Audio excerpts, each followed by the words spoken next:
Sem inclusão do voto. Cadê? Tem que anexar o voto vista?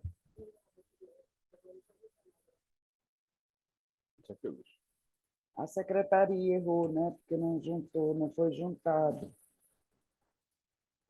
Não é isso, gente, a questão. Mas não está escrito aqui. Nadinha, não sei. Momento. A secretaria está enrolada aqui.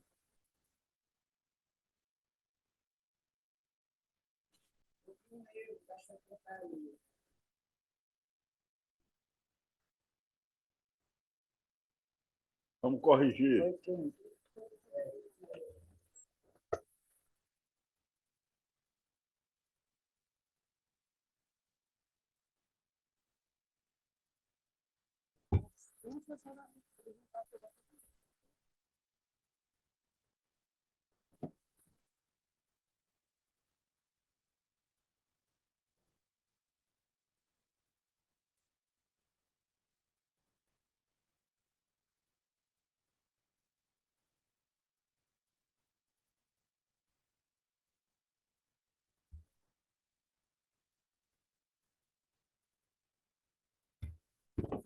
Esse processo é derratoria, desembargador Guerreiro Júnior, me ajude aqui, da desembargadora Maria da Graça.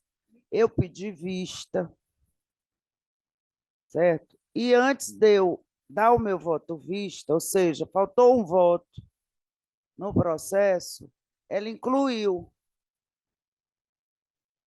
e foi certificado. Então, nós temos que anular o julgamento e fazer novo julgamento. É isso aí. Anular. O voto está incompleto, mas já foi certificado. É isso aí, é o número 241 da ata. Então, anulado o processo, julgamento 0801-280. Certificar e encaminhar para a relatora incluir em pauta novamente. Vamos lá, nós temos preferência. Agravo interno, número 1 da pauta, da segunda Câmara. Gente. Eu, Raimundo Terceiro Bogé. da pauta dessa. Ah, desembargador, obrigada. Agora que eu estou. Eu estou compondo o quórum desse primeiro processo da pauta.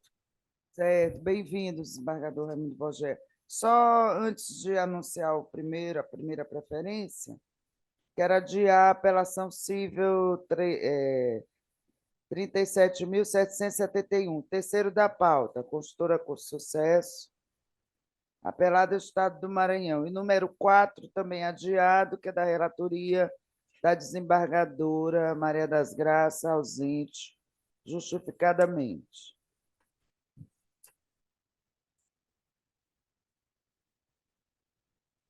Então, o primeiro da pauta é... Vossa Excelência está me substituindo, né? Então, eu vou passar a presidência para o desembargador Guerreiro Júnior. Vossa Excelência, com a palavra, desembargador Guerreiro Júnior. Anuncio o julgamento do agravo interno na apelação civil 622-77-2011-810-22 PJE. Agravante, Vale S.A. Advogados, Carlos Roberto Siqueira Castro, OAB Rio de Janeiro, 20.283, e Márcio Rafael Ganzinel, OAB Ceará, 23.495. Agravado, Raimundo Nicásio de Paula e outros. Advogado, Danilo de Adrio Chamas, OAB Maranhão, 1086. Eu sou o relator.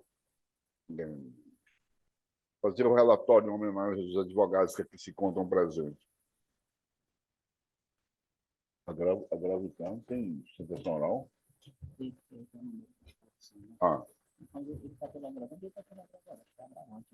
Relatório. Trata-se de agravo, é o desembargador Raimundo e o desembargador Bogé. Agravo interno interposto por Vale S.A. em face da decisão monocrática, folhas 999.010, do ID 1576-7899, folhas 1011 a 1018, do ID 1576-7900, proferida por esta relatoria, que, de acordo com o parecer ministerial, deu provimento ao apelo para reformar a sentença de base e determinar o pensionamento aos ora agravados na proporção de 1/3 do salário mínimo ante a culpa concorrente, bem como ao pagamento da indenização por danos morais no valor de R$50 mil para cada autor. Da citada decisão monocrática, sobreveio embargo de declaração de Raimunda Nicásio de Paula e outros, e agravo interno da Vale S.A. Ambos os recursos foram julgados na sessão do dia 30 de novembro de 2021, tendo os embargos da declaração sido acolhidos, folhas 1093, 1099 do ID 1576-7902, e o agravo interno sido desprovido, folhas 1101, 1107 do ID 1576-79 2002.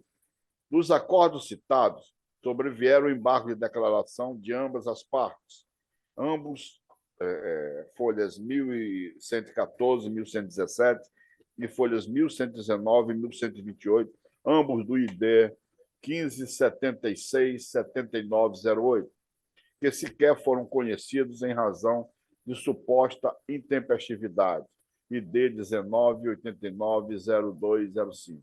Inconformados, ambas as partes interpuseram novos embargos de declaração, IDs 20, 19, 78, 81 e 20, 24, 95, 93. Após verificar que os anteriores embargos de declaração não estavam fora do prazo, o acordo do ID 1989-0205 foi anulado e os novos embargos de declaração foram considerados prejudicados. Como resultado, o caso foi encaminhado para novo julgamento dos anteriores embargos de declaração. Ao proceder com o novo julgamento dos anteriores embargos de declaração, verificou-se a existência de vício quanto ao não cumprimento do disposto no artigo 1024, parágrafo 4º do Código de Processo Civil.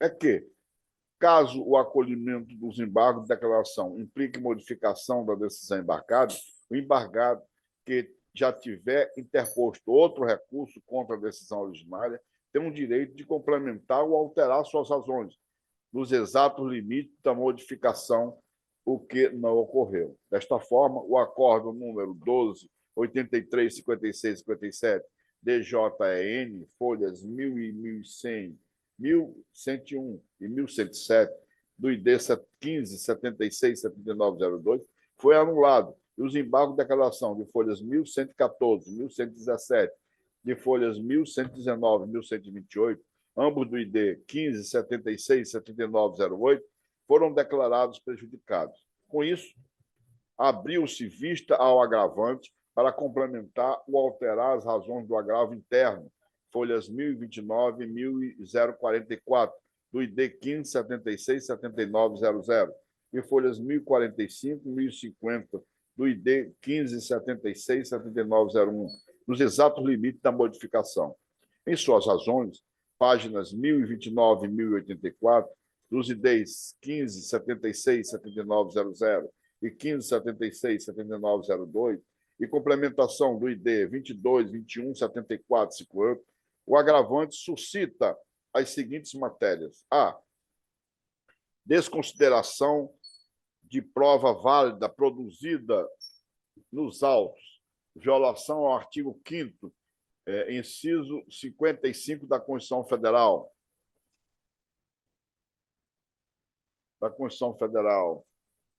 B. Ausência de responsabilidade civil da agravante. C. Agravante. Culpa exclusiva da vítima. C. Inexistência de danos morais. Da excludente de responsabilidade da empresa Vale S.A. D. Inexistência de danos morais. Da excludente de responsabilidade da empresa Vale S.A. E. Da necessidade de reforma da decisão que julgou procedente o pedido de pensão por morte, violação ao artigo 948, 2 do Código de Processo Civil. F.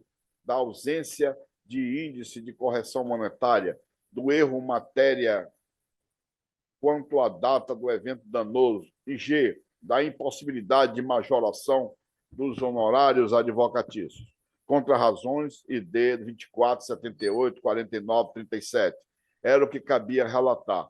Passo a palavra ao advogado, apresentação oral, em nome de quem? E OAB. Oi, bom dia. Meu nome é Diego Leite Paz, OAB 22321, representando a Vale S.A. Excelência, com a palavra para o tempo regimental. Primeiramente, bom dia a excelências, bom dia a todos os presentes. Como comentado, venho aqui hoje em nome da Vale S.A., né, no julgamento do presente agravo interno na apelação. Em síntese, trata-se os autos de ação ajuizada, né, pelos parentes de Maria Lucineide Nicásio, né, falecida em decorrência de atropelamento ocorrido por trem de carga na estrada de ferro Carajás, né, de responsabilidade da empresa Vale, onde aduzem os referidos requerentes que, após o falecimento da senhora Maria Lucineide, houve uma redução da renda da família, e decorrência do descaso, né, e do próprio acidente ocorrido pela Vale. Diante disso, requerem indenização por danos morais, danos materiais em forma de pensão, dentre outros pedidos, né.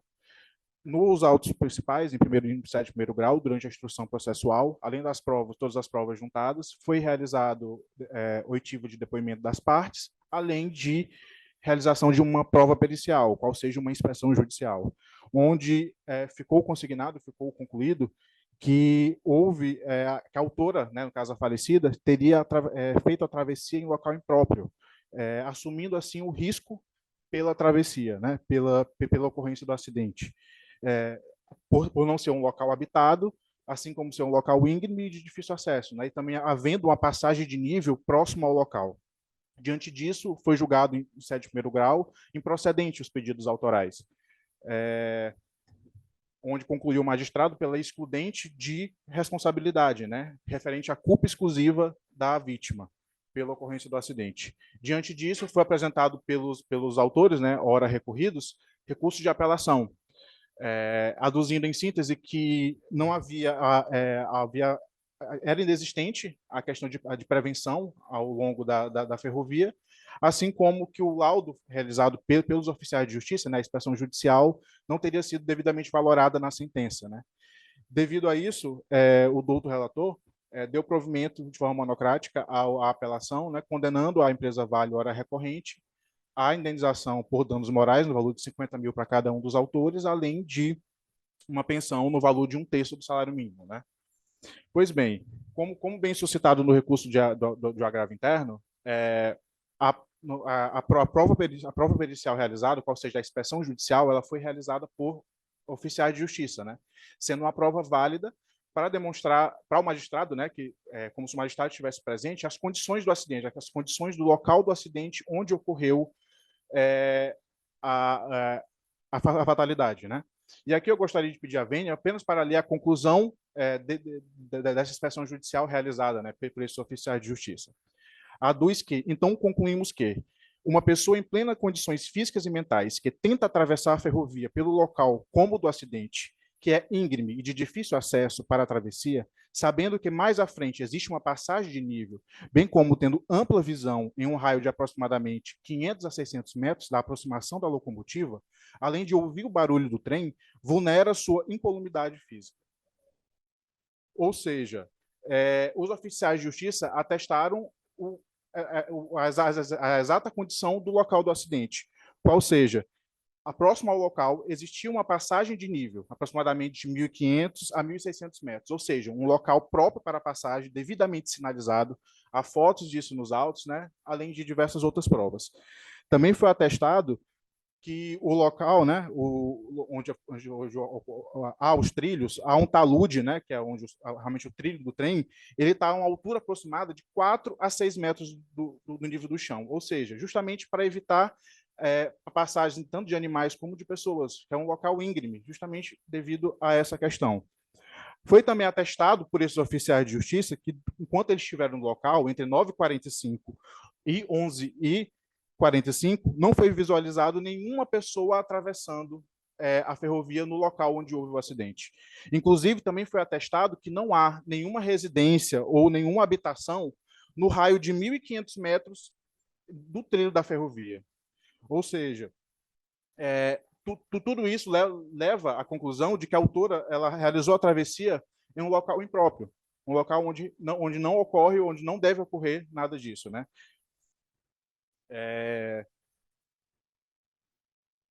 Além dessas provas que demonstram todas essas condições físicas do local, né, que impossibilitariam a passagem segura, demonstrando que o local era impróprio ao acidente, também foi relatado, tanto através do boletim de ocorrência juntado nos autos pela autoridade policial, como através dos depoimentos realizados, que o maquinista, né, a pessoa que estava no dia do acidente conduzindo o trem, adotou todos os procedimentos de segurança que estavam disponíveis. Qual seja, ele acionou os sinais luminosos, acionou a buzina, acionou o sino, assim como tentou realizar a freagem de emergência, né? Mas, como se sabe, devido ao próprio tamanho da locomotiva, a questão de peso e tudo, infelizmente não foi possível realizar a frenagem a tempo, né? Também restou atestado, também pelo boletim de ocorrência, assim como pelos depoimentos, que, apesar de tudo isso, a vítima ela permaneceu no local do acidente, ou seja, permaneceu em cima da ferrovia, mesmo após todas essas condições, né, para que fosse tentada realizar a sua retirada de lá. Dessa forma, é possível concluir, mais uma vez, que houve, de fato, o fenômeno da culpa exclusiva da vítima, né, relacionados a esse acidente. Quanto às questões das medidas de prevenção existentes no leito da ferrovia, mais uma vez eu gostaria de pedir Vênia para ler um trecho da sentença que resume de forma bem detalhada todos os dispositivos de segurança existentes, né? Como disse o magistrado de primeiro grau, ao contrário do que afirma a parte autora, há inúmeros dispositivos de segurança dispostos ao longo da via férrea, em observância às normas que regem a matéria. Todo o boleto do trilho da ferrovia é disposto em nível superior ao do solo, justamente com o objetivo de evitar acidentes, na medida que desencoraja os transeuntes a cortar a ferrovia, obrigando-se a atravessar nas passagens oficiais, como a passagem oficial que existia a 1.500, 1.600 metros do local, né? Além disso, a estrada de ferro dispõe de mais de 100 passagens de níveis oficiais, todas devidamente sinalizadas e de amplo acesso, né? É preciso lembrar que a ferrovia ela passa constantemente por fiscalizações, né? Tanto dos órgãos oficiais ambientais, como também dos órgãos como a ANTT, que para a concessão da licença, para a permanência da licença, é necessário que seja adotado ao longo da ferrovia diversos dispositivos de segurança, como os que existem, né? Principalmente os próximos à habitação. Mas, conforme já foi devidamente atestado aqui, o local que ocorreu o acidente era íngreme, de difícil acesso, e existia uma passagem de nível na proximidade do local. Desse modo, desconsiderar principalmente essa prova realizada por oficiais de justiça, né, que foi uma prova, inclusive, requerida pela parte autora do processo, que foi a inspeção judicial, acaba que, como dito no próprio recurso, cessear o direito de defesa, né, da recorrente, que foi a prova que, inclusive, balizou toda a sentença de mérito, né? E, como bem ressaltado, a inspeção judicial ela serve exatamente para esclarecer ao magistrado, né? Ser os olhos do magistrado no local. No caso, os oficiais eles atuam com fé pública, né? De modo que essa prova ela não pode ser desconsiderada. Mais uma vez, a gente chama atenção para, inclusive, todas as imagens, né, juntadas no corpo da inspeção judicial que demonstram que o local era impróprio ao acidente, né? Dessa forma, há presente no processo todos os requisitos para excludente de responsabilidade da hora recorrente, né, da Vale S.A. Desse modo, a condenação em danos morais de R$50 mil para cada uma das autoras, assim como o deferimento de uma pensão de 1/3 do salário mínimo, né, ocorre que por causar enriquecimento ilícito dessas partes, né? Aqui eu gostaria de chamar a atenção, mais uma vez, para a questão do pedido deferido de pensão, né? Porque são autores do processo, né? A genitora, uma irmã e 2 filhos, né? Contudo, não há demonstrado no processo nenhuma prova de dependência econômica, né? Nenhuma prova de que a vítima ela contribuía com a renda familiar. Não há nenhuma prova de que esses membros da família dependiam da autora, principalmente ressaltando a genitora, que já encontrava-se com mais de 65 anos na data, assim como sua irmã. Não há nenhuma prova de que essas pessoas dependiam economicamente da vítima, né? assim como seus filhos, que hoje são maiores de idade. Né?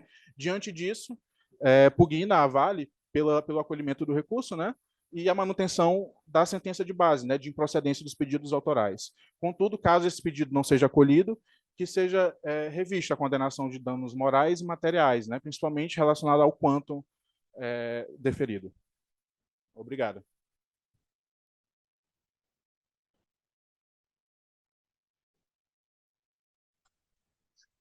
Excelências. Alô, doutor Danilo, Vossa Excelência vai fazer sustentação oral? Sim, por favor, Excelência. Doutor Danilo, chama-se com a palavra pelo tempo regimental. A palavra é sua. Muito obrigado, desembargador Guerreiro. Saúdo também aos demais desembargadores e desembargadoras presentes. Saúdo também o colega que acaba de realizar a sustentação oral em representação à Companhia Mineradora Vale, aos servidores, a todos os presentes nessa sessão. Agradeço pela oportunidade de falar à distância, não é o que eu gostaria, eu preferia estar aí, mas infelizmente isso não foi possível, as pessoas que eu represento são hipossuficientes, eu realmente não tive condições de viajar a São Luís para esse mistério. De toda forma, conto com vossa atenção, vossa preciosa atenção nesse julgamento. Raimundo Anicácio de Paula, de 72 anos atualmente, Jéssica, né, seus netos Jéssica e Juan, filhos da vítima, que inclusive eram menores de idade na época, e a irmã da vítima, Luciara, que são partes, né, nesse processo, e que perderam de maneira prematura e abrupta e trágica a possibilidade da companhia, do afeto e também da subsistência que ela oferecia em razão desse evento. Essas 4 pessoas suplicam hoje, né, pela manutenção da decisão monocrática do desembargador Guerreiro, que também em sintonia com o parecer da Procuradoria-Geral de Justiça e atento à jurisprudência consolidada dessa Corte e também do precedente do Superior Tribunal de Justiça julgado sob o rito dos recursos repetitivos, né, do tema 518, julgou procedente, né, a apelação dos agravados, dos ora agravados, condenando, então, a empresa Vale ao pagamento da pensão mensal, já dita, e também da indenização por danos morais, no valor de R$50 mil para cada um. É importante observar que essa Câmara, como já dito no relatório do eminente desembargador relator, já apreciou e denegou unanimemente esse agravo interno, né, que foi interposto pela Vale. Esse agravo interno somente está sendo reapreciado, também como constou do relatório, por conta do parágrafo 4º do artigo 1024 do Código de Processo Civil, que estabelece que, no caso do acolhimento de embargos de declaração, que implique modificação da decisão embargada, o embargado que já tiver interposto outro recurso pode complementar ou alterar suas razões nos exatos limites da modificação, e isso eu faço questão de destacar. Né? Então, a discussão sobre a responsabilidade civil da Vale, a ocorrência ou não dos danos morais e materiais, os valores da condenação, isso tudo já foi superado e não foi matéria, né, de modificação por ocasião dos embargos. Então, até para mim é estranho ter que isso aqui hoje, né? Do que tratou a modificação daqueles aclaratórios? Foram somente 3 pontos: honorários advocatícios, termo inicial e índices dos juros e correção monetária correspondentes à indenização em danos morais, e termo inicial e índices da correção monetária e juros atendentes à pensão mensal, os danos materiais. E eu voltarei a esses pontos mais para frente.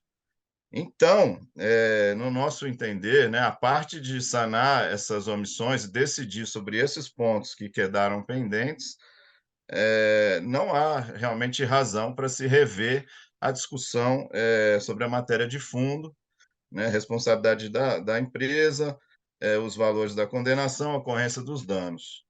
De toda forma, por amor ao debate, né, não vou deixar, né, de aproveitar esse tempo para tratar desses pontos que trouxe a companhia agravante, e que merecem, sim, uma resposta de maneira contundente, né? Os argumentos trazidos já foram valorados e sabidamente rechaçados pelo desembargador relator, e a empresa agravante insiste na tese da culpa exclusiva da vítima. Essa tese foi apresentada reiteradamente em diversas oportunidades pela companhia ao longo de todo o processo, apesar das várias evidências em contrário constantes do processo. Não é estranho, né, perceber que a companhia se agarra com unhas e dentes nesse laudo de inspeção judicial feito pelos oficiais de justiça lá da segunda vara de Açailândia, que além de ser imprestável para servir como prova, como bem constatou o desembargador relator na decisão agravada, foi elaborada a partir de uma inspeção realizada em 2014, 6 anos depois do fato, por pessoas não habilitadas como peritos, e aí é importante também ressaltar, né, o nosso descontentamento com o fato da outra parte referir-se a esse laudo como um laudo pericial, né, parece estar querendo induzir a erro a nós todos, né, que atuamos no processo, e ficou muito evidente, né, a visão valorativa e subjetiva desses oficiais de justiça quando estiveram lá. Eu, inclusive, que sou advogado desde o início do processo, acompanhei essa diligência e pontuei imediatamente, não só no local, como também logo depois, né, como devido, nos autos, impugnando essa inspeção judicial. Foi uma inspeção judicial requerida por nós, inclusive, eu me arrependi profundamente, já não faço mais isso.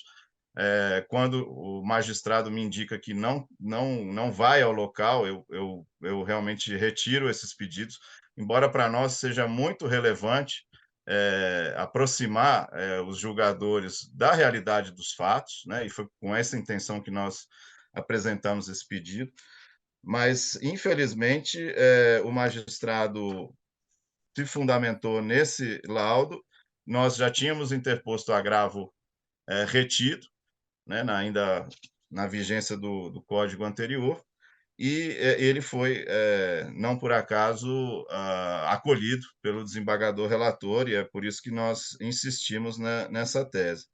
Então, aqui, nos autos, existem muitas provas em contrário, né? Então, mesmo que esse laudo fosse considerado válido, né, o que não deveria, mas mesmo assim, há muitos outros elementos de prova que estão bastante relacionados nas nossas contrarrazões, inclusive a prova testemunhal do próprio maquinista, né, que deixa claro a falta de um procedimento, de uma orientação clara aos maquinistas de como proceder nessas situações, né?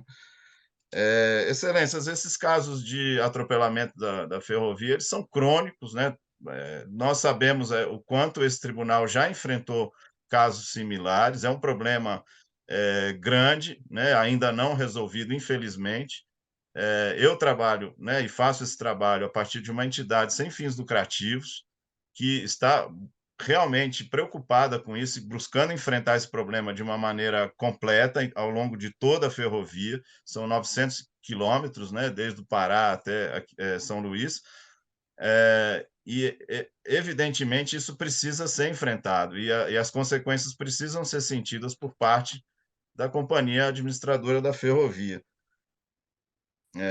Então, enfim, eu tenho vários, posso citar documentos que foram também anexados aos autos, relatórios, estudos realizados pela própria companhia Vale, pelo seu departamento de segurança, mas também por terceirizadas por ela, encomendados, que mostram que aquele local já era conhecido como um local bastante problemático, de várias ocorrências e que merecia um investimento ali que acabou não sendo feito, né? Então, esses argumentos, né, essas questões colocadas pelos oficiais de justiça no relatório, no laudo de inspeção, foram contrastadas pelo próprio maquinista e pelo preposto da Vale em audiência, que descreveram um local completamente diferente daquele que o oficial descreveu no seu laudo, né? Então, todas essas questões sobre as condições, o próprio maquinista e o preposto dizem que não havia inclinação, ali era um local no mesmo nível, e a própria passagem de nível mais próxima está muito distante, né? Quase 2 quilômetros. Foi falado, né, pelo meu colega, são cerca de 100 passagens ao longo de toda a ferrovia. Isso eu considero pouco, né? Se vemos que são 900 quilômetros, 100 passagens dá uma a cada 9 quilômetros, né? Então, uma pessoa andar 9 quilômetros, ou 8 ou 7 para acessar passagem de nível, não dá para se exigir. Eu quero, então, refrisar, né, a correção da decisão agravada, né? Ela tem que ser mantida, evidentemente, né? São vários elementos de prova, e é óbvio que a agravante não iria trazer todos esses elementos, né? Porque realmente não lhe interessa. E eu friso novamente os testemunhos ouvidos em juízo, tanto do maquinista como do preposto da empresa, que falam que era um local movimentado e que realmente era uma passagem já utilizada muito pelas pessoas por necessidade, e que a empresa, então, né, se deduz, foi omissa, negligente no seu dever de instalar medidas para prevenir esses acidentes. Os precedentes também daqui dessa corte são diversos, né, no sentido da culpa concorrente, da obrigação da administração ferroviária de implementar medidas de segurança. Quanto ao valor dos danos morais, também, ao nosso ver, 50 mil está bastante razoável, né? Vamos lembrar que há duas crianças na época, hoje jovens, que perderam sua mãe na idade mais importante, mais necessária, também uma mãe, né, que perdeu a filha e uma irmã, todos eles convivendo juntos. A questão da pensão mensal também não se discute, também me estranha a argumentação do colega, porque há nos autos prova contundente sobre a renda, o trabalho efetuado pela vítima, houve prova testemunhal de pessoas para quem essa pessoa trabalhava, de diarista, isso está nos autos, então é realmente até surpreendente esse tipo de argumentação. E aí é óbvio que as crianças, né, que moravam com a mãe dependiam dela para o seu sustento, não há dúvida sobre isso. Passando então às questões que realmente estão em discussão, né, que honorários, houve uma omissão de fato, né, na decisão agravada que precisa ser sanada em relação à condenação em honorários. E aí, para nós temos requerido, né, e de maneira fundamentada, honorários em 20% do valor atualizado da condenação. E também em relação a juros e correção, né, que são as outras questões que não precisam ser aclaradas. Em relação a danos materiais, juros de mora de 1% ao mês, e correção monetária pelo INPC, ambos a partir do evento danoso, súmulas 43 e 54, Superior Tribunal de Justiça. E quanto ao dano moral, juros de mora de 1% ao mês também, desde o evento danoso, súmula 54 do STJ, correção monetária pelo INPC a partir do arbitramento, súmula 362 do STJ, que é o que já vem sendo aplicado por esse tribunal em vários casos, né? Não é nenhuma grande novidade também em relação a isso. Então, eu termino, né, a minha sustentação agradecendo a atenção de Vossas Excelências. Vejo que o que há aqui é uma intenção de rediscutir matérias que já foram apreciadas tanto pelo desembargador relator em sua decisão monocrática, como por essa mesma Câmara em outro julgamento desse mesmo agravo interno. E isso não é permitido, né, de acordo com o princípio da dialeticidade, e o fato é que a companhia agravante não trouxe nenhum argumento específico dos fundamentos da decisão impugnada, e trouxe, na verdade, uma nova argumentação genérica, repetindo argumentos que já vem apresentado nos autos desde o início. Então, eu peço realmente o rechaço ao agravo, mas com a definição dessas questões que estão pendentes e precisam realmente ser aclaradas quanto a honorários, juros de mora e correção monetária. Eu espero um dia que nós não precisemos estar aqui nesse tribunal, que o judiciário não precise lidar com esses problemas de atropelamentos ao longo do trem, e que todos os investimentos, ao longo da ferrovia, que todos os investimentos necessários sejam feitos pela companhia Vale, já que seus lucros auferidos às custas da vida dessas pessoas são exorbitantes. Um último dado é que, conforme o faturamento do ano passado, foram 96 bilhões de lucro da Vale, o que significa R$ 3.000 por segundo, de tal forma que o que está sendo pleiteado aqui coincide com 1 minuto do lucro da Vale. Então, esses 15 minutos que eu falei aqui são 15 vezes a indenização que está sendo pleiteada. Obrigado, Excelência. O prazo de Vossa Excelência já extrapolou, e aqui a gente já concluiu? Peço desculpas. Vai concluir. Já concluí. Muito obrigado. Doutor Diego, doutor Danilo, uma honra tê-los na tribuna, na presencial, ter os nossos colegas, o doutor Raimundo Bogea, temos o nosso Raimundinho, meu querido Raimundinho, desembargador Raimundo. Mas sempre uma honra tê-lo aqui, desembargadora Nelma, secretários, a nossa assistência. Enfim, esse processo, desembargadores, nós já temos julgados no tribunal inúmeros casos. Aliás, é matéria quase consolidada, essa questão que nós estamos julgando. Tanto que eu julguei monocrático, porque eu estou sempre de acordo com o parecer ministerial, doutor Bogea, desembargador Bogea, doutor desembargador Raimundo. Mas como a discussão se tornou melhor, foi a tribuna, houve uma sessão exatamente belíssima como essa, eu vou ler o voto em homenagem aos advogados, em homenagem aos 2 desembargadores que aqui estão. Voto. Não obstante os argumentos expendidos pela agravante, a insurgência não merece prosperar. Se não, vejamos. Inicialmente, registro que o julgamento monocrático proferido por esta relatoria está perfeitamente de acordo com o entendimento desta Corte e dos tribunais superiores, respeitando a ordem processual e a matéria fática trazida nos autos, não se contrapondo em nenhum momento algum com um dos princípios do contraditório e ampla defesa, utilizando a melhor solução para o caso em concreto. Penso eu. Destarte a apreciação unipessoal pelo relator do mérito do recurso, quando obedecido todos os requisitos para a sua admissibilidade, bem como observada a jurisprudência dominante, não encontra óbice legal, valendo ressaltar que a reapreciação da matéria pelo órgão colegiado no julgamento do agravo interno supera eventual violação ao aludido princípio, sem que tal situação caracterize violação ao devido processo legal ou ofensa ao princípio da colegialidade. É que, com a edição da súmula 568 do STJ, em 17 de 3 de 2016, não resta mais dúvidas quanto ao posicionamento do monocrático do relator quando houver entendimento dominante acerca do tema. Esse entendimento vem sendo seguido por este egrégio tribunal. Se não, vejamos.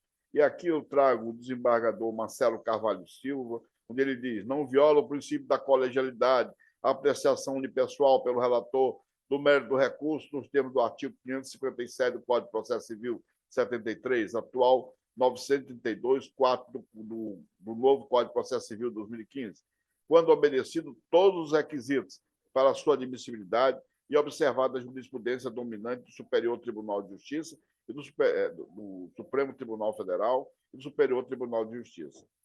Esse agravo vem baseado no ministro Félix Fischer, da 5ª turma, que o desembargador Marcelo também traz como referência na segunda Câmara Civil, julgado em 6 de 6 de 2017, publicado em 21 de 6 de 2017. Da mesma consequência são os outros que trago do ministro Sérgio Cuquina, da primeira turma, onde ele diz: é tranquila a jurisprudência do STJ no sentido de que eventual nulidade da decisão unipessoal proferida pelo relator na instância de origem resta superada ante a ratificação do deciso pelo órgão colegiado, como se deu no caso. Aqui é o RESP 242.490, Minas Gerais, também do ministro José Delgado, e o RESP 1.210.914, São Paulo, ministro Sérgio Cuquina, primeira turma, julgado em 22 de 8 de 2017, publicado no DJ de 30 de 8 de 2017. Sendo assim, analisando detidamente a decisão agravada, constato que inexiste vício na decisão recorrida a ensejar a modificação do julgado, porquanto a fundamentação adotada é clara e suficiente para respaldar a conclusão alcançada. O que percebo é a intenção da agravante em rediscutir matérias já apreciadas anteriormente, com a responsabilidade da empresa Vale S.A. em reparar os danos morais e materiais sofridos em razão de atropelamento por trem de carga que ocasionou o falecimento de Maria Lucineide Nicásio de Paula, tendo claro o caráter de rediscussão do julgado. Mantenho meu posicionamento de que, sobre a responsabilidade da empresa Vale S.A., em caso de acidente na linha férrea, o STJ, no julgamento do RESP 1.210.64, São Paulo, submetido ao rito dos recursos repetitivos, artigo 543-C do Código de Processo Civil, firmou o entendimento de que, desembargador Raimundo Bogé, abro aspas, nos casos de atropelamento de pedestre em via férrea, configurar-se-á a concorrência de causa quando a concessionária de transporte ferroviário descumpre o dever de cercear e fiscalizar os limites da linha férrea, mormente em locais urbanos e populosos, adotando conduta negligente no tocante às necessárias práticas de cuidado e vigilância, tendentes a evitar a ocorrência de sinistro. B. A vítima adota conduta imprudente, atravessando a linha férrea em local inapropriado. Todavia, a responsabilidade da concessionária de transporte ferroviário somente é lidida pela comprovação da culpa exclusiva da vítima, agravo regimental, no agravo do instrumento número, no ARESP 332.638, RT, relator ministro Herman Benjamin, segunda turma, julgado em 15 de 8 de 2013, publicado no DJ de 16 de 9 de 2013. Desta forma, desembargador Raimundo Bogé, relembro que a empresa responsável pela estrada de ferro, em função do risco decorrente de sua atividade, capaz de criar perigo a terceiros, submete-se à reparação dos danos que causa, exceto se provar que ter tomado todas as medidas preventivas cabíveis e idôneas para evitar o perigo ou se restar caracterizada a culpa exclusiva da vítima. Repito, que seria dever da empresa zelar pela manutenção, conservação e implemento de dispositivo de orientação e de segurança da linha férrea em área habitada, procedendo à construção de cercas, muros e outras barreiras para proporcionar segurança à circulação dos trens e impedir ou orientar o tráfego de carros e pedestres em local manifestamente favoráveis à ocorrência de acidente, visando preservar a integridade física e a vida dos transeuntes. Não cumprindo com esta obrigação, deve ser responsabilizada civilmente pelo evento danoso.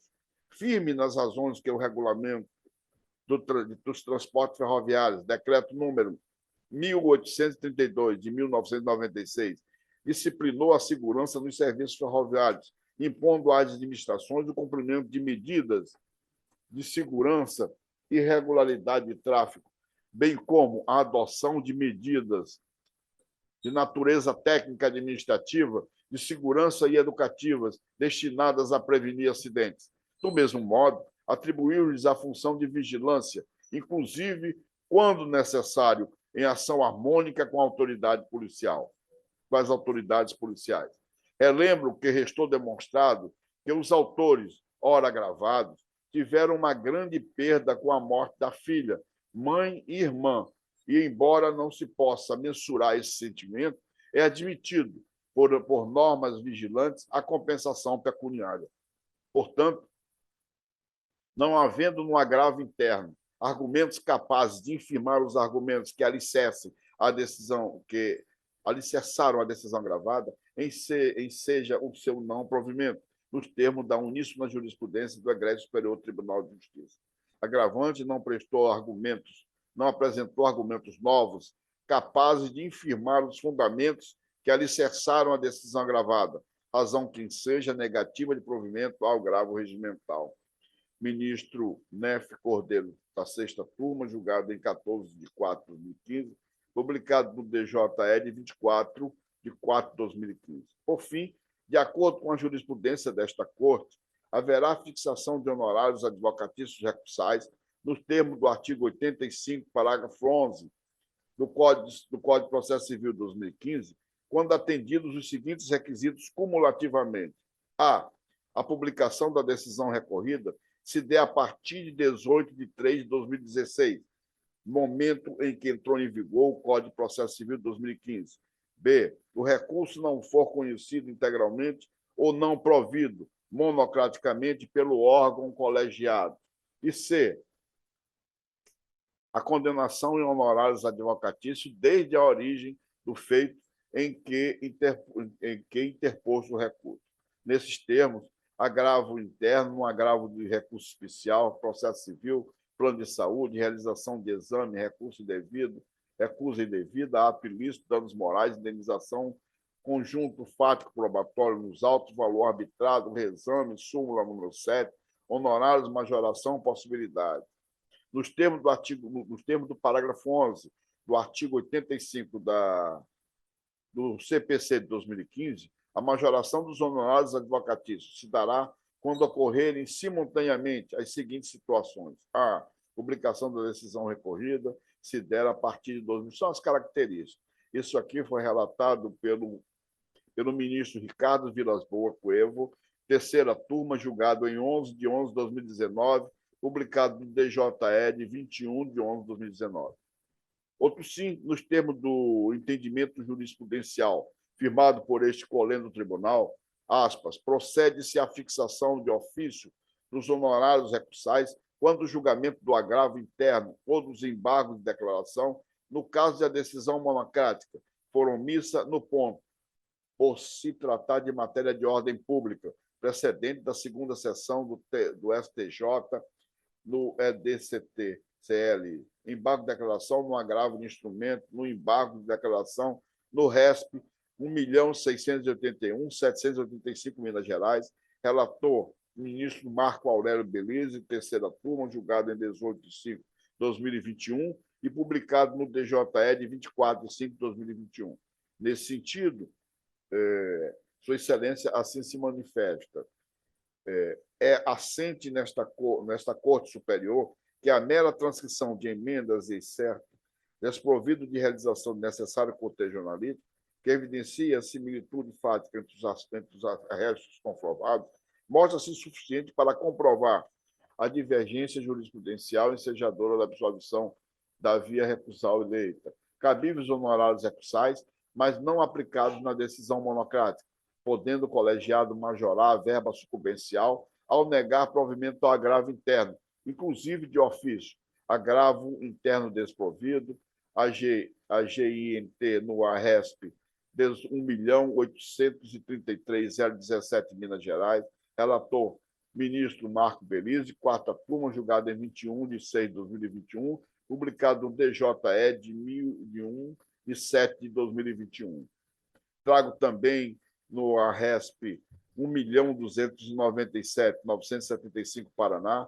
Relator, ministro Antônio Carlos Ferreira, quarta turma, julgada em 28 de 9 de 2020 e publicada em 1 de 10 de 2020. A mesma matéria, quando devida a verba honorária recursal, mas por omissão o relator deixou de aplicá-la em decisão monocrática, poderá o colegiado, ao não conhecer do respectivo agravo interno ou ao desprovê-lo, arbitrar tais honorários ex officio, por se tratar de matéria de ordem pública, que independe de provocação da parte, não se verificando reforma império precedente da segunda sessão do STJ.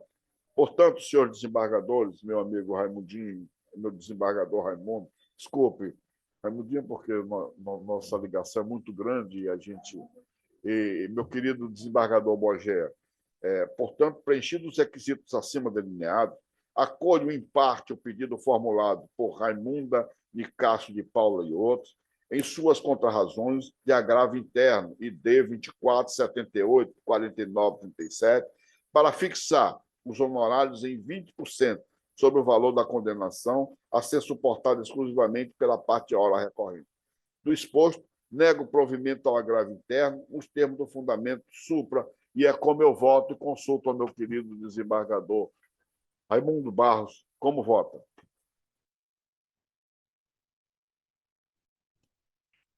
Bom, meu querido amigo desembargador Guerreiro, muito obrigado aí pelas palavras carinhosas, né? Eu só fiquei aqui numa pequena dúvida. Cumprimento aí Vossa Excelência, nossa querida presidente aí, desembargador Bogé, que está por via remota, é que normalmente essa dependência, né, que é estabelecida é para os filhos, né, ou para o cônjuge sobrevivente. E aqui eu vi incluído não só as filhas, mas a mãe e uma irmã.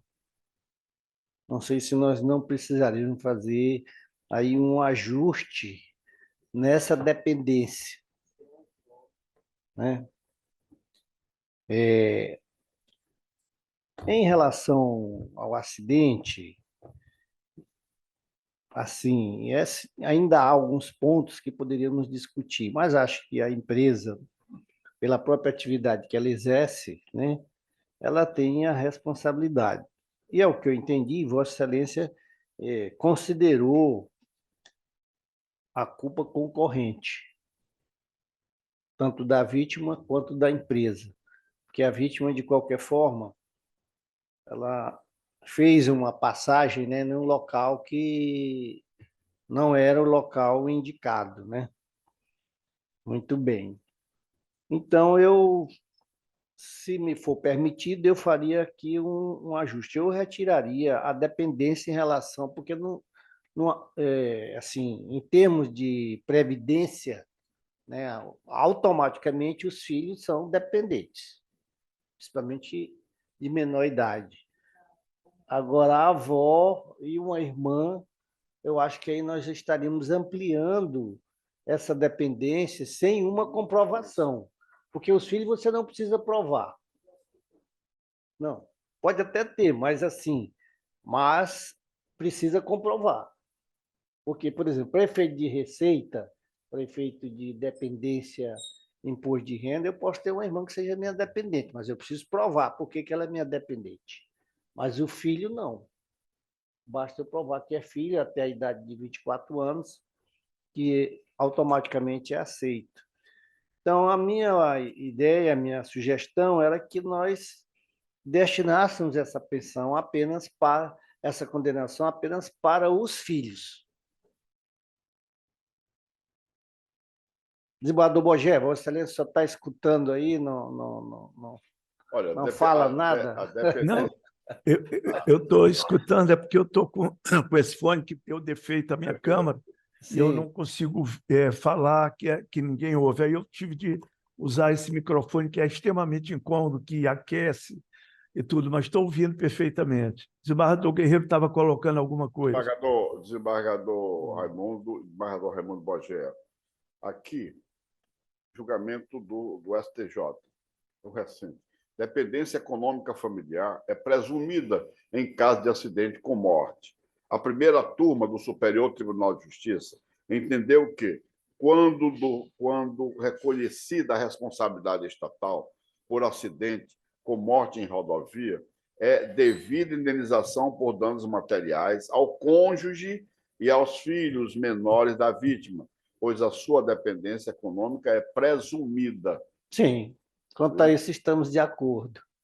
A decisão teve origem em ação indenizatória por danos morais e materiais, ajuizada por uma viúva a seu filho menor contra o Departamento Estadual de Infraestrutura Rodoviária de Sergipe, depois que o caminhão dirigido pela vítima caiu em uma cratera de 15 metros de profundidade, cheia de água e não sinalizada em uma rodovia estadual.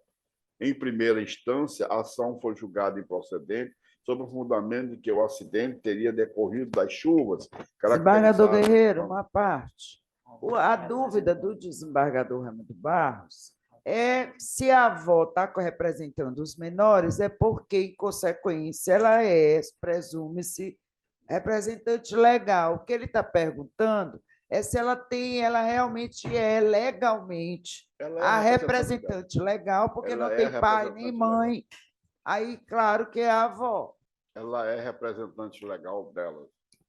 Das crianças, dos filhos, Eles só estão sendo representados pela avó. Muito né? bem. Não Desembargador é Bogé, por o que serem Vossa Excelência menores. pensa? Só está Desembargador pensando. Bogé, Não Vossa é Excelência que com a ela palavra. ela seja herdeira, né? Não é que ela seja herdeira ou beneficiária da pensão, não é isso?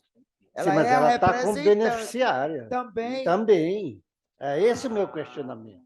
só se fosse inválida, né? A mãe só se fosse inválida.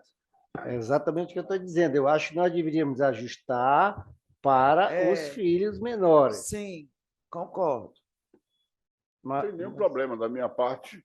Desembargadora Nelma, sei que você é um democrata. A senhora está votando, desembargadora Nelma, só para... Não, eu ela só está comentando aqui. Não, eu estou só comentando, explicando para o desembargador Guerreiro qual é a dúvida de desembargador Raimundo Barros, só isso. Não estou votando, não, desculpa.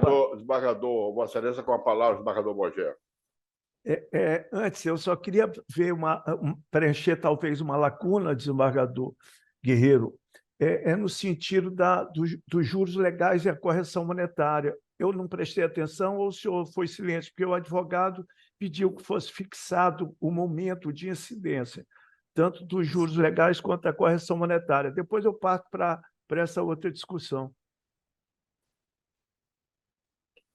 Vamos ficar na decisão primeiro. Essa matéria não está nem aqui nesse volume, porque ela já foi enfrentada em recurso interno. Essa matéria já foi... E já foi também enfrentada em embargo de declaração. Essa matéria não está nem trazida aqui. Eu trouxe apenas com a fundamentação. Mas essa matéria está toda ela adequada com o que o STJ vem decidindo. O juro, a correção, ela já foi enfrentada pela Corte. Essa matéria não está posta em discussão, me parece. Não, é porque o advogado, desembargador Guerreiro, o advogado levantou isso e, segundo ele colocou, havia uma omissão em relação a essa matéria. Desembargador Guerreiro, me permita a intromissão, só para o advogado esclarecer isso, porque ele colocou aqui na sua sustentação oral que tinha havido omissão em relação à fixação de juros e correção monetária. Foi por isso que eu levantei isso, entendi como uma lacuna. O senhor poderia dar a palavra para ele para esclarecer o fato, só o fato?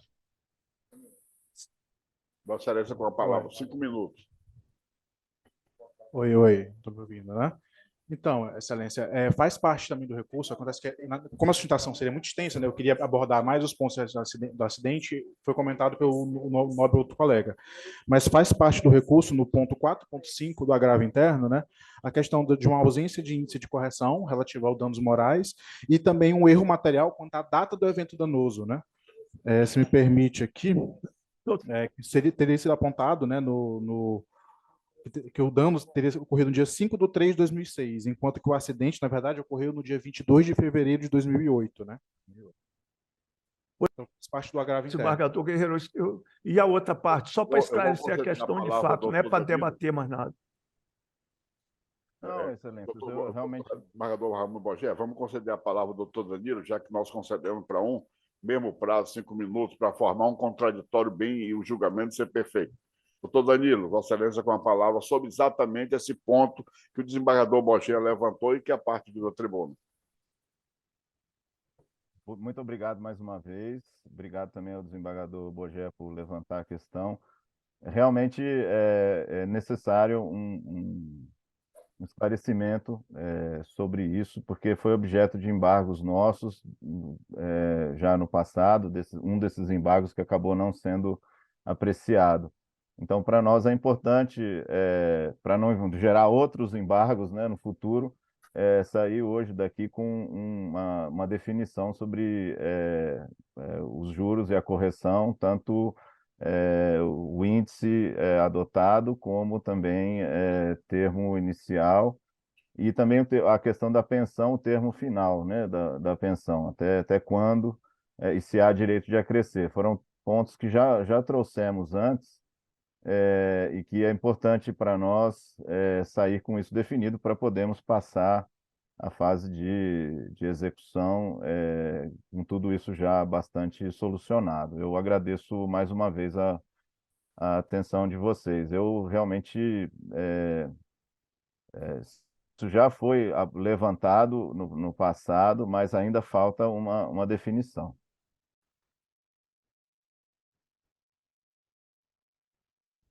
Desembargador Bogé, geralmente nós temos feito aqui, isso já foi matéria julgada, mas eu vou fazer questão de colocar novamente no palavra. O juro é a partir do evento danoso, isso aqui já foi estabelecido, e o outro, a concessão do arbitramento, você vai ter que fazer por arbitramento, não tem. A correção monetária não é um arbitramento. Isso já foi matéria, já foi decidida, mas nós estamos reapreciando o que já está julgado.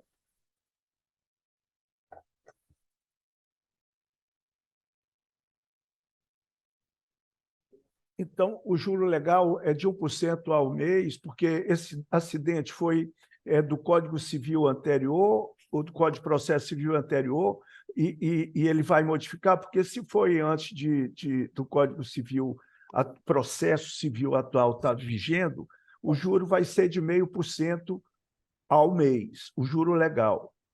Após a vigência do novo CPC, esse juro passa a ser de 1% ao mês. Está perfeito isso, né? Para evitar... Isso já foi objeto de julgamento, não está sendo aqui. Mas vamos estabelecer... Não, se não está sendo é porque o advogado disse que tinha embargado e não tinha sido julgado. Não esbardou para mim. E a outra questão é porque o nosso índice de correção é o INPC do IBGE, que é o índice que está na Lei de Custas do Estado do Maranhão. Né?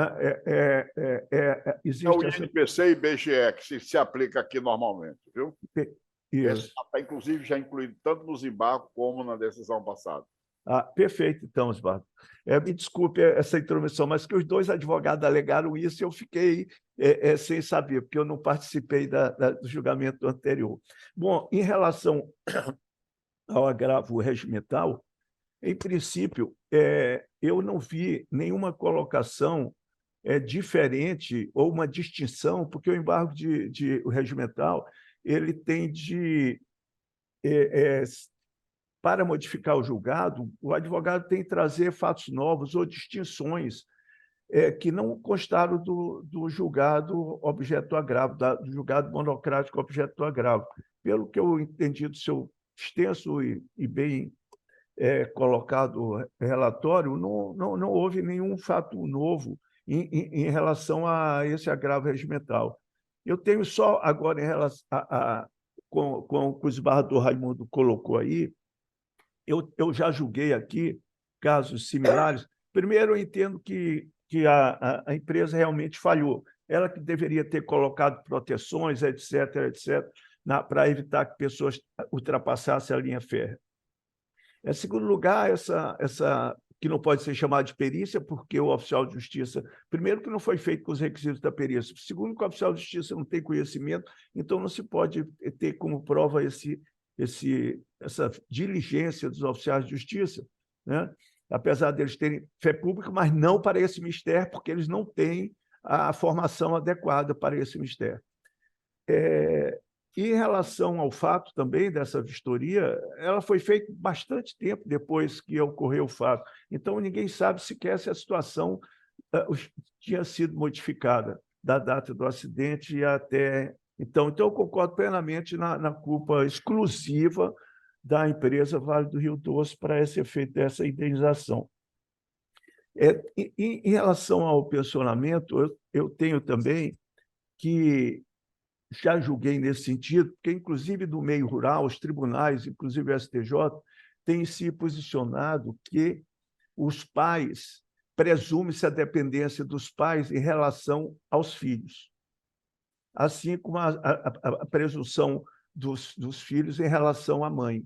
Então, isso no meio rural já foi assegurado, porque a família no meio rural, geralmente, ela trabalha de modo uniforme, o pai mora com o filho e é sustentado pelo filho, trabalho árduo que a gente conhece da nossa população rural do Maranhão e a pobreza quase absoluta que eles vivem.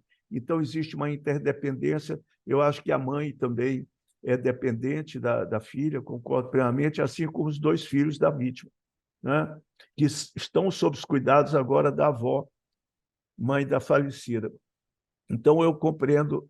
Agora, eu não consegui alcançar porque a irmã ficou como dependente, como o desembargador Raimundo Barros colocou, porque a dependência em relação a... Não estou falando do dano moral. O dano moral, eu acho que sim, a unidade familiar, principalmente quando todos habitam ao mesmo local, o dano moral ele é compartilhado por todos e eu não tenho nada a objetar quanto ao dano moral a ser percebido pela irmã da falecida.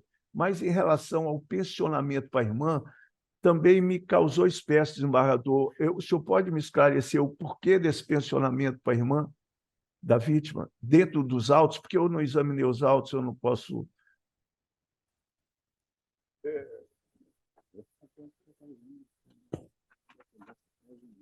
Sim, eu falei. Não, eu falei aqui. Desembargador Bogé, eu estou aqui todo eu estou presumindo o fato. Eu estou na responsabilidade presumida. Eu estou estabelecendo exatamente o que o STJ me dá como última dimensão. Estou presumindo. E nessa presunção que eu estou estabelecendo. Pois não. Então, já que o senhor que conhece os autos, e o senhor, além de conhecer os autos, o seu vasto conhecimento nessa área de responsabilidade civil, eu vou acompanhar o senhor nisso também. E principalmente no júri correção monetária, que eles não precluem essa matéria, o STF também já decidiu, igual o STJ seguiu essa trilha do STF, que não existe reformácio impégios em relação aos juros e à correção monetária, como também não existe preclusão. Então, eu vou acompanhar o desembargador Guerreiro em toto a respeito da matéria. Desembargador Raimundo, Vossa Excelência.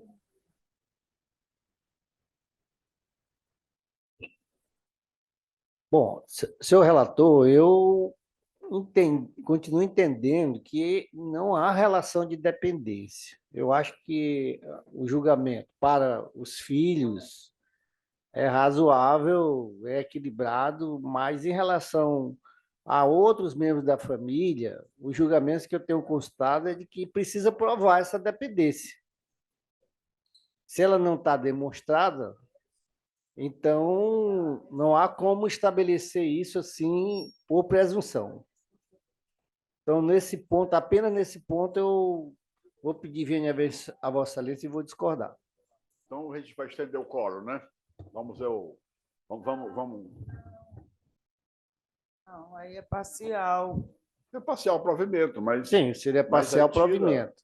Tira da indenização. Porque agravo tem de estender o quórum. O agravo regimental é quórum estendido. Não, sim.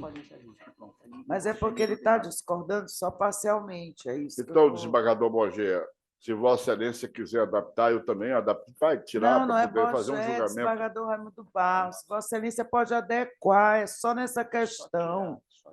Mas a conclusão, É só dependência, eu acho que. porque nós estamos em agravo eterno, Eu já acho que viemos de tinha uma essa Agravo apelação, interno. de uma apelação, de embargos. Não, veja bem, eu estou acompanhando o Primeira desembargador. vez que vem o colegiado, pelo que eu entendi, desembargador Bogé, permita-me só ajustar o julgamento, é um agravo interno que já veio de uma apelação, de um embargo monocrático. Então, a primeira oportunidade de um colegiado é essa agora. Exatamente. O agravo julgamento interno. é hoje. Perfeito, Está perfeito. devolvendo todas as questões, inclusive, nesse Pois agravo é, interno. que não era o caso. Mas eu estou concordando. Eu concordei integralmente com o desembargador Guerreiro, é isso. Meu voto foi. Eu entendi o voto de Vossa Excelência. Para adaptar uma situação dessa, eu posso, pode, se houver certeza disso. Mas O advogado dos agravados é o que está em vídeo, não é, doutor Danilo? Vossa Excelência pode esclarecer aí essa dependência? É um Das núcleo filhas familiar. agravada é a avó, a irmã e a avó representando os filhos? É isso aí? E por ela mesma também, porque eles vivem, é o mesmo núcleo familiar, né, a mesma família, viviam, né, essas 5 pessoas, que, sim, em certa medida, dependiam, sim, dos proventos aí da pessoa falecida. Quem morreu? Quem morreu aí? ela é Foi o irmã. pai? Cadê a Não, mulher? morreu foi uma pessoa, uma senhora filha? de 36 anos, A filha dessa senhora? a filha da dona Raimunda, que na época tinha 60 e poucos anos, hoje já tem mais de 70, e a mãe da falecida ficou com um encargo. E ela não era casada? Vamos nem fazer um vivente? ajuste. Ela não era Tirar casada. só a irmã, então. A irmã convivia com ele. Porque é uma pessoa de maior idade. A mãe, tudo bem, ainda pode se Só porque presumir a morava dependência. na casa, mora na E não casa. temos segurança também para dizer se morava na casa. É uma Mas família isso que foi concorda. confirmado. Ali sempre há uma interligação muito grande entre todos eles. Mas a gente faz a adequação do voto, desembargador Bogé. Ficando a Excelência. mãe e os filhos. filhos. Sim. Então a gente julga só, tira essa parte pequena. Claro que todos seria os parcial. entes familiares serão beneficiados Porque com senão o nós vamos ampliar de pensionamento. tal forma. Exato, que- nós não podemos reconhecer a dependência econômica, não é? Parcialmente provido, só apenas com essa ressalva. retirando a irmã como beneficiária. Tirando a irmã, pensão. como beneficiário, exatamente. Desembargador, Mas, Bogé, Vossa Excelência está de acordo? estou de acordo, mas os danos morais da irmã permanecem, só a pensão que sai, não é isso? Sim. Porque o Sim. dano moral E eu tenho mais um. Eu não sou chato, não, mas é porque eu ouvi o advogado falar, e nós estamos. Ai, nós o desembargador Raimundo Barros está dizendo que Nós temos de fazer aqui um outro ajuste que eu não olhei aí, que é o direito de acréscimo, que o advogado falou que não foi definido. O direito de acréscimo, ou seja, em morrendo qualquer um dos pensionados, esse valor da pensão acresce ao sobrevivente. Esse direito de acréscimo, desembargador, se não tiver previsto, seria interessante que fosse colocado no seu acordo, o direito de acréscimo. Então, por unanimidade, provido com essa ressalva. Parcial provimento parecido. Parcialmente provido, por unanimidade, parcialmente provido apenas com a exclusão da irmã. Correto? E garantido o direito de acréscimo. Qual? Garantido o direito de acréscimo, ou seja, Sim. quando um dos membros, um dos pensionados falecer, o valor vai ser distribuído para entre os os outros. sobreviventes. Exatamente. Tá certo? Para ficar acrescido na decisão nossa. Isso aí vamos colocar num acordo, tudo aí. Me devolva Projeto. a presidência, por favor. Eu passo a presidência agora à desembargadora Me Nelma para devolva. conduzir os trabalhos dela. Desembargador Raimundo Bogé, muito Eu obrigada. agradeço a Muito participação. obrigada por sua Um presença. abraço a todos, aos advogados que estiveram Uma presentes. honra tê-lo aqui. Obrigado. Obrigado. Então, vou me Abraço. despedindo aí com vocês. Um abraço, saúde e paz para todos. Não temos mais preferência, vamos ao número 2, apelação cível 0801-892. Aqui o Ministério Público é o apelante, advogada, sei que a advogada é essa, Gabriela Brandão, primeiro apelado é o município de Paços do Lumiar, procurador Adolfo Fonseca, segundo apelado, Ana Gabriela Aguiar de Sena, advogada Natácia Silva Cruz e outros. A douta Procuradoria, a doutora Claudenilza, é pelo 10 provimento. E É Vossa nesse sentido Excelência? que eu voto. Apelação civil, ação ordinária, com concurso público, ausência Essa de manifestação matéria do já Ministério é Público. pacificada. De acordo com o Prejuízo. Ministério Público mantido, né, Apelo doutora? desprovido de acordo com o parecer do Desembargadora Ministério. Nelma, só um parênteses. Aqui a Gabriela Brandão, ela é promotora de justiça. Pois é, aqui está como advogada, Sim. por isso que eu Certo. falei.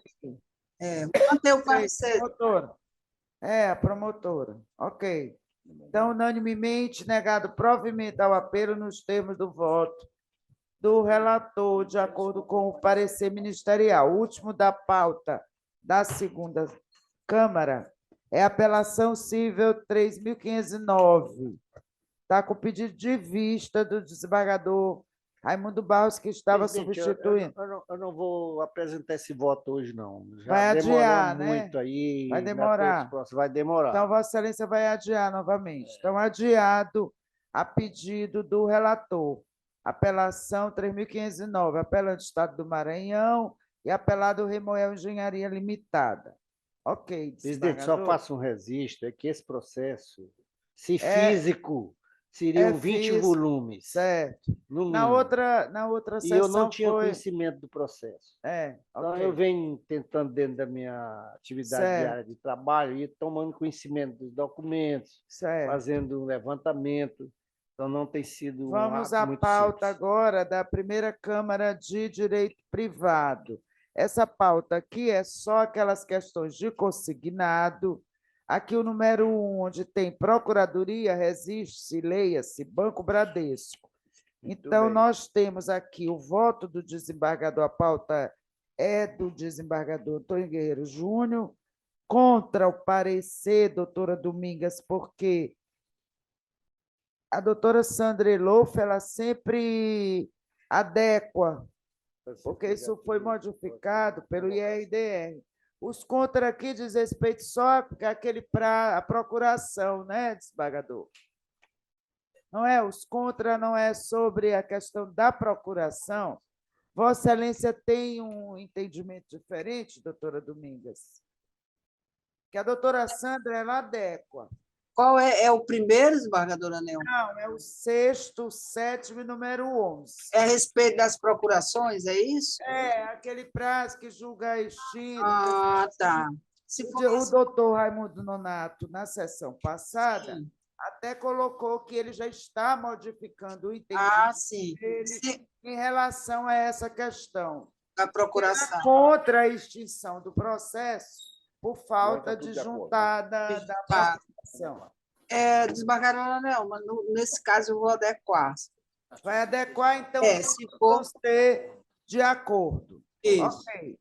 No 6º, 7º e no 11º, o parecer é adequado em banca pela doutora Domingas. Então, eu vou só anunciar o número dos processos. Aí Apelação dá provimento? cível, todos, aí vai ser de acordo, exatamente. Com o parecer do Ministério Público. Apelação Silva 0803-533, dado provimento unanimemente de acordo com o parecer ministerial. Número 2, apelação cível 0801-410, provimento unanimemente de acordo com o parecer ministerial.